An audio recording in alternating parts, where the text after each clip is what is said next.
Okay, so here we are kicking off turn 24, the 1605 turn in EU. And had a couple of monarchs croak on me.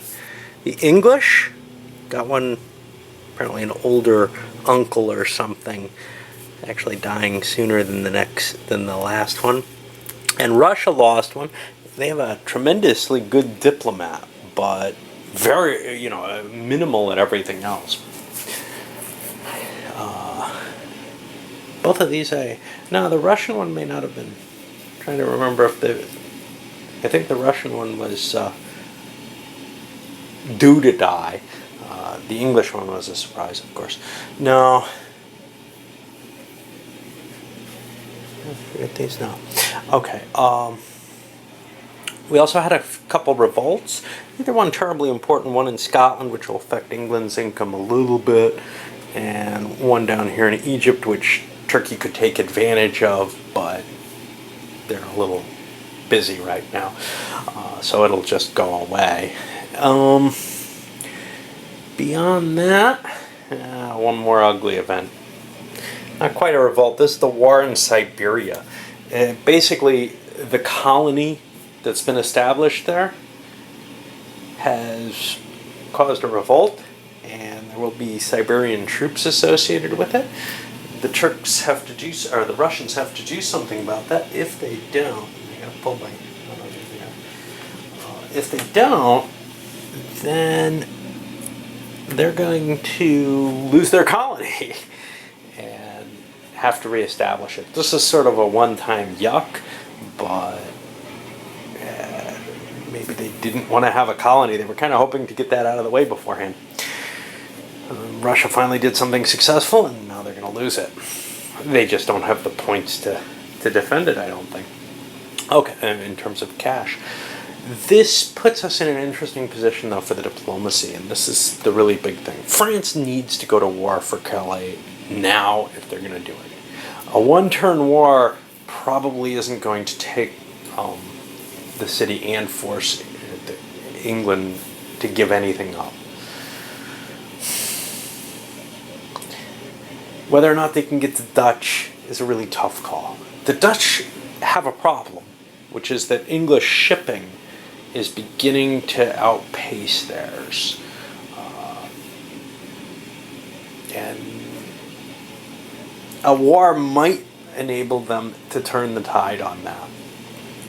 The other side of it, though, is that the Dutch also have sort of this vague, although I think I've dismissed this idea. What about Portugal?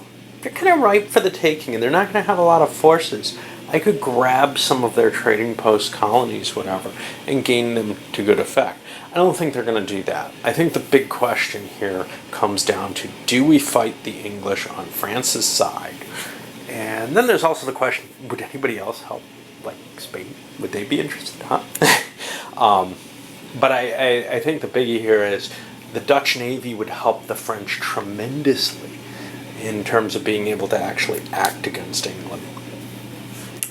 Otherwise, do the French want to go for it? Because the Dutch are pretty lukewarm on the idea of losing a stability point in order to get involved in a war that they don't think they can win. But for the French, it's a big deal. 120 points if they can get Calais. A swing of 120 points. They lose 20 if they don't get it. They gain 100 if they do. For the English, it's the same thing. They don't want to lose it, which is why they're not willing to give it up. For the Dutch, though, they have more natural reasons to fight the English. The shipping issues, for example. Possible gains from colonies over here. Being able to directly affect them when in the rest of the world map, they have better leaders here. Tasman's got a 662 rating. That's very good. Hustman's not around anymore, so I think he's the best, the only one I've got who really helps me there. I may have a conquistador somewhere. It's so hard to see what's going on now. But,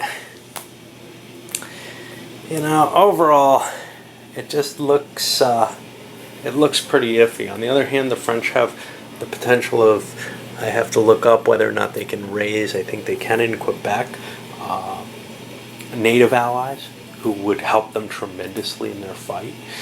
Those count as veterans, so they're potent, and other stuff. The English also got a royal marriage status with 8. They had to pay $6 for that, but it was an event thing. It seemed worthwhile. Unlikely to help them, but who knows? Who knows? Okay, so France convinced the Dutch to take the plunge. France declared war on England. The Dutch come in, called in, got the effect there. It's 10 victory points off for France. Great. This sparked a bunch of alliance calls. So England has a lot of allies. France a couple of key ones, including Scotland and Sweden, which they had really hoped for. None of these, with the exception of Lorraine and Sweden, which didn't come in, were high enough, well, Hanover was, to fully enter the war. Lorraine, the English chose not to fully commit to the war. And what this means is basically you can't do anything about them. They're just kind of these raiding troops. And it's one of the things that kind of disturbs me about the game. I've always wanted to be able to widen the war. Certainly you can throw another declaration of war out. And as far as I'm concerned, you should have a casus belli against all of these countries. And we'll see how that plays out. It's possible that someone may wish to extend the war at this point. But right now, for example, for France, yeah, defeating Lorraine might be cool, but there's not a lot that they'd really get out of it. So, in a sense, paying that extra stability, they can probably keep an army in place to try to cover themselves against Genoa, Savoy, and Lorraine, and still focus against England heavily. We'll see how that plays out, but I don't think I want to try to smash any of these countries completely. I think that's too much effort. The Dutch are actually in a better position to finish Lorraine off, but again, they kind of see little reason to do more than just help patrol against them. So we've got an alliance there. Unfortunately for the French, Sweden didn't join in. For the English, Venice didn't join in. Hanover didn't, but they're not terribly useful. And somebody had Denmark, didn't they? The English had Denmark, who didn't come in. So a lot of the naval power didn't come into play. Actually, I was going to take galleys here, but I think I'm going to take actual sailing ships so that they can play in the main area, assuming Genoa is allowed to. You know, some of the miners are not allowed to.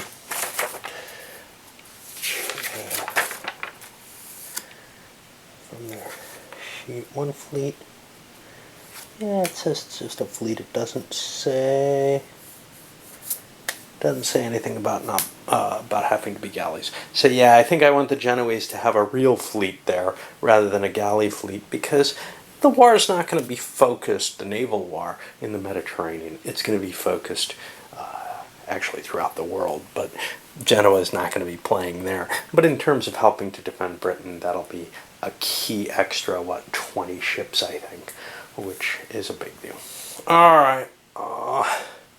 Other diplomatic actions, only England really had the money to do any, and they chose not to. They need every penny they can get in this period, because this is going to come down to who can build the most boats, I think.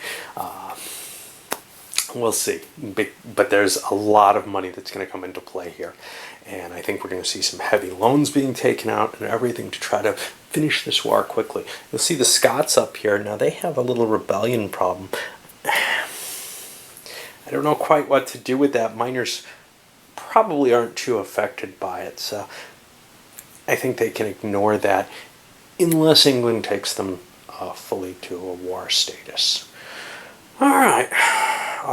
And you can diplomatically push these expeditionary corps or military alliance groups out of the battle using a separate piece at the end of the turn.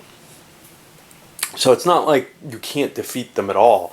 It's just you can't go in and actually start conquering their territory and push them out of the war, which kind of feels funny to me. It feels like if they're sending troops in, man, I should be able to crack through over their border without any penalty, really.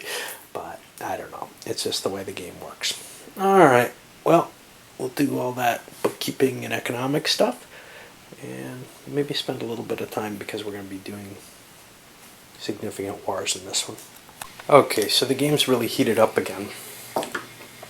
As we know, we've got this Franco-Dutch alliance against the English, and it's brought all kind of miners kind of part way into it. Well, the English have a lot of money. There's no question, and they dotted their territories. This is actually not even the right counter, but I don't know, they've got twisted counter mix issues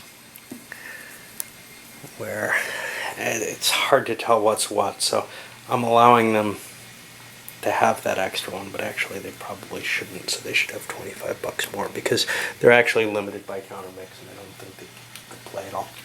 Okay, so the English built a bunch of forts, and I gotta subtract the money for that. Neither they nor the Dutch can build sepoys yet, even though they've set themselves up in India. France and the Dutch threw themselves into this completely, raising exceptional taxes. All three countries raised big loans. The Dutch and the English have the advantage of the stock market. The Dutch raised troops here. Both the French and English raised troops in North America, and the French raised native allies as well. So this is really going to be perhaps the first kind of world war in a sense. We're not bringing a lot of countries into it in the way that, say, the 7 Years' War did yet, but there's still a significant number, and the Dutch have kind of mixed interests. They can either slip around this way or just as easily go into India, which is more valuable, and let the French handle the fighting here. So with those trading posts in India and Africa, that may be more appealing to the Dutch than, say, trying to go after whatever I've got on Haiti, which I'm calling Jamaica for now. Getting the right colonies and locations in the right places is tough, even when you got the people in the right places. But when you got English over here in Haiti, well, it's hard to figure out what to put where. And some of them don't cover completely correctly. So, you know, take your chances. Dutch tried to set up a trading post in Alaska as well. Grab some furs cheaply. The French had to be careful during the income phase. They couldn't compete. They didn't want to lose their colony in Quebec. They really need that in order to keep extending their territories. This is going to be an ugly, messy fight, but the French and Dutch move together, so that'll help a little bit. Basically, it's going to be across the entire world, focused on navies. Everybody bought a lot of ships. If we look, the Dutch couldn't build that many. They've only got 32 47 warships. The French only have 33. Again, they were taxed, whereas the English have 60 in total.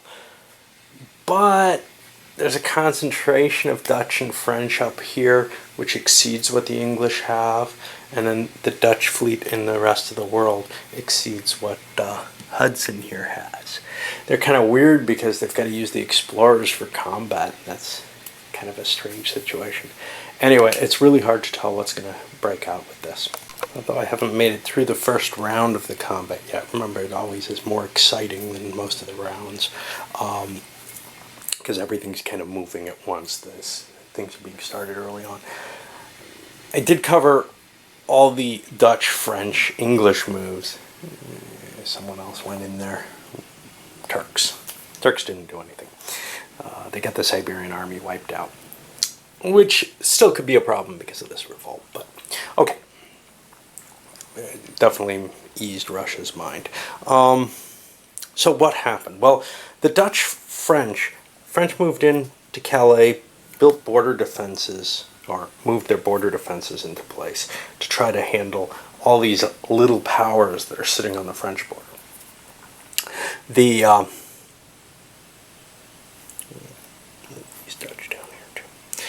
The big thing, though, was the Dutch Navy moved out into the North Sea. Nobody intercepted it. Scots come down, siege Newcastle. Hull is sieged. The French, of course, sieged Calais. We sent Tasman out here, try to get the English trading post. Great.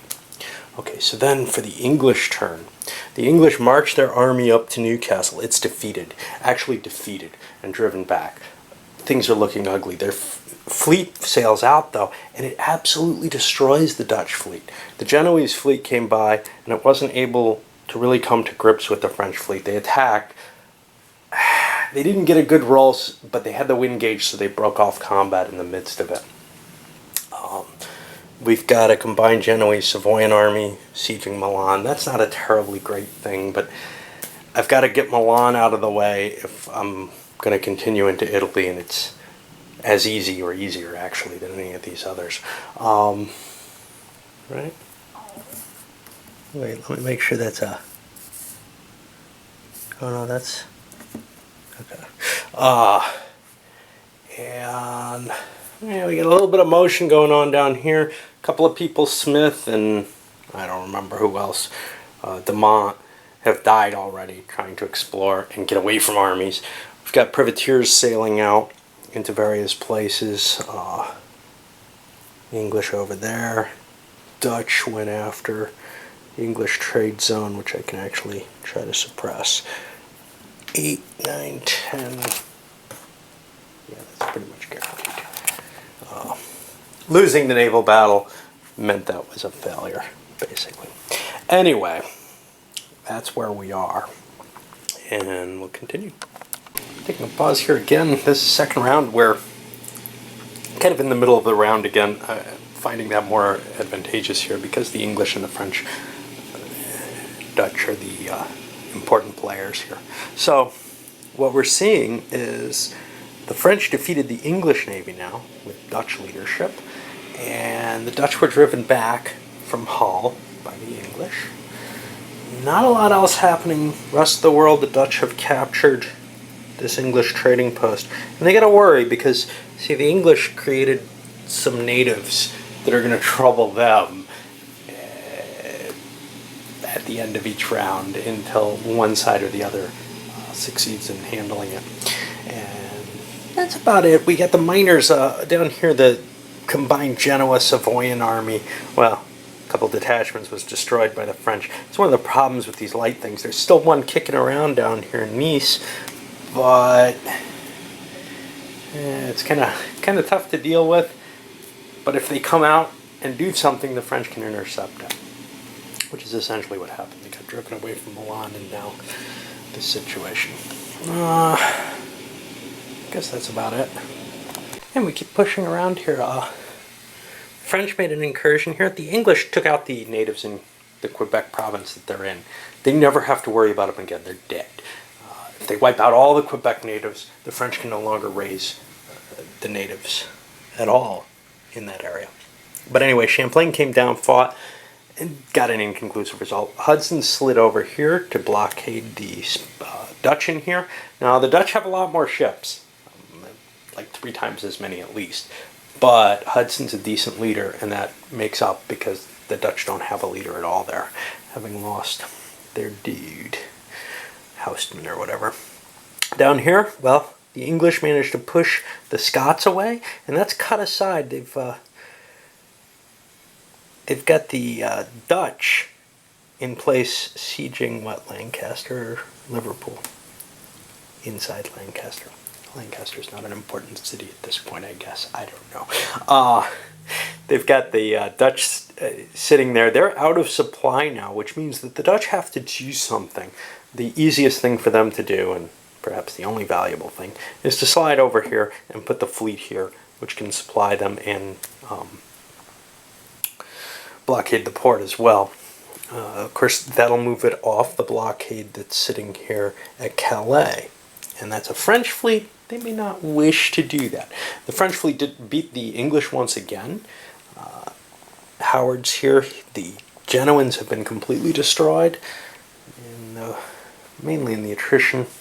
And I think there was, in the prior fight, some English ships got captured. Over here, Habsburg's continuing to push down, and the Persians are doing a pretty good job as well. So, we're getting to the point where the turn can end, though. So, I don't know. I wanted to point out something that's fairly common for me when I play. Because the Spanish almost invariably control the knights, they have sort of a leveraging position with the Turks. They can use the knights to wipe out the Turkish ships, or at least cause problems to the Turks. And usually there's if you time things right and sail them out at the right time, you probably got at least a 50% chance of getting away with sinking the Turkish commerce. Likewise, the Turks can do the same to the Spaniards. Now, the Spaniards don't have much in the Mediterranean, usually. In fact, they don't have much anywhere. But it almost causes this strange alliance between the two, where the Spaniards say, look, don't go too far against what I want, and I'll leave your shipping alone and don't harass mine. And the Turks are willing to do that, and you have the knights not doing what they did historically, and it's kind of a disturbing situation. Now, obviously, if Spain and Turkey are heading for each other's throats, but that almost never happens because I've never seen Turkey do very well in this game. I've seen them come close to their historical, but that's kind of the point. Their historical was so good, and the game just doesn't really allow that easily. One of a couple of those gripe factors. It's not nearly as bad as Russia. Turkey can still kind of exist in the game and be a power. They're just not ever going to have a chance. And if they reach their historical heights, then the fall, which actually is built into the game, and degeneration of their monarchy, of their regime, the empire, difficulty in upgrading their technology and everything, all these things wouldn't be so terrible. But the fact of the matter is, in this game, they didn't take out Hungary, and I don't think I've ever seen them take Hungary out before the inheritance at least gets part of it. And they didn't even take out the Mamluks yet. And I've seen a couple of games, maybe half of them, where the Mamluks hold on till a ridiculously long period of time goes by. That doesn't generate the historical results in the Mediterranean at all. It creates a weak Turkey, which makes it very, very easy to kind of ignore that threat. Makes Spain almost a natural ally of Turkey because, well, honestly, Spain is often kind of struggling. Not as bad as they are in this game. All right, finishing up round 4, a little bit more skirmishing over here in the North America. Dutch fleet sailed back from the Far East. They can't actually land anywhere. They don't have a conquistador or a leader. They could take a risk to do so. They actually had to do one here where they only had a 1 in 10 chance. It seemed safer to just haul it back, bring the ship into play. And it's over here. Drop the extra troops off in Ulster. Got some sieges going on over there. The English tried to challenge the French fleet again, led by an illustrious Dutch admiral of no name, question mark number 5, and they were disintegrated, actually. There is no English navy anymore, which means that essentially I can leave just a small stationing fleet there to supply and blockade these, and send the other fleet over to, say, ship more Dutch, French, whatever, into England. England's in a lot of trouble. Once they're invaded like this, if they don't have the navy to cut the supplies, there's not a lot they can do. Over here, Turks, the siege is continuing. The Habsburgs cut across into Croatia. They were repulsed, but there's almost no Turkish army left. There's almost no Turkish army here either. So the Turks want this to end fast before they lose more territories. The English probably want it to end fast too, because it can only go worse from them. They've got Dutch sieging Ulster now. Ireland, England, everything's up for grabs. It doesn't mean it'll all be captured in the end, but these are more and more penalties in victory points, in peace conditions, etc. It's just ugly to be in a losing situation like this. They may be able to win the war, or at least stalemate it, if they can get out of it without losing most of their land in the first turn. All right, keeps rocking on. The French captured New England, building a fort there. Remember, I had to rip the fortresses up because I was kind of cheating. One problem is there's a counter-missiles issue, but not affecting the British. The French have screwed up once. But anyway, the Brits shouldn't be allowed that many fortresses, what it comes to. Siege is going on here. Lancaster fell. Dutch landed and besieged London. The English army came down, defeated them there. The Dutch are really, like, if they sought a separate peace, they couldn't get much off of it. But if they get a peace with the French, they can actually gain a lot, which, well, probably a province or some cash. French siege still not finished there.